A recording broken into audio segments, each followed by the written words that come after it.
La vérité sur le départ de Baumel. C'est le titre d'une chronique du journaliste sportif et écrivain Adam Khalil qui apparemment pourrait s'aimer la confusion dans l'esprit des supporters sur le « départ » du sélectionneur national Patrice Baumel. En fait, le journaliste sous ce titre incitateur voulait simplement informer le public sportif que Baumel est en repérage pour la Coupe d'Afrique des Nations, CAN 2021. C'est conformément aux termes de son contrat que le sélectionneur national effectue cette mission.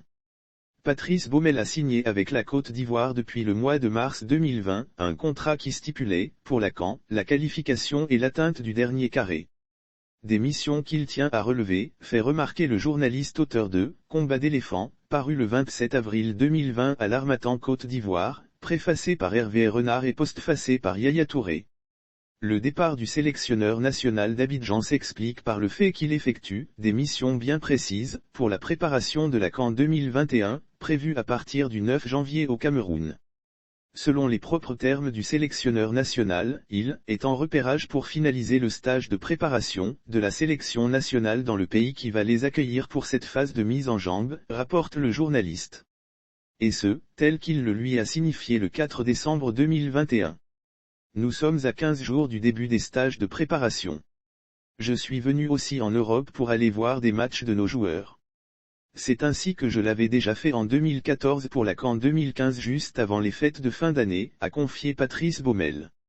Il faut noter que malgré l'élimination de la sélection ivoirienne de football, de la course à la Coupe du Monde Qatar 2022, le comité de normalisation a tenu à le maintenir à son poste. La présidente du comité de normalisation de la Fédération ivoirienne de football, Dao Mariam Gabala n'attend pas changer de sélectionneur national. Pour elle cela serait irresponsable.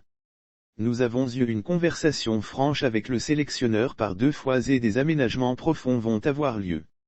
Nous lui avons reconduit notre confiance. Pourquoi ? À un mois de la CAN, il serait irresponsable de changer de coach maintenant. Par contre, des mesures correctives vont être mises en œuvre avec pour objectif de préparer la CAN 2023, qui aura lieu à domicile, note de la rédaction, avec une équipe type qui va évoluer de 2022 à 2023. Nous avons demandé au coach de rajeunir un peu l'équipe technique sera elle aussi réaménagée, nous allons nous appuyer sur quelques valeurs locales qui vont accompagner le coach. Nous allons aussi travailler sur la taille de l'encadrement. Nous devons revenir à une taille qui soit acceptable, explique Madame Dao Gabala, rapportée par africatopsport.com dans sa parution du 25 novembre 2021.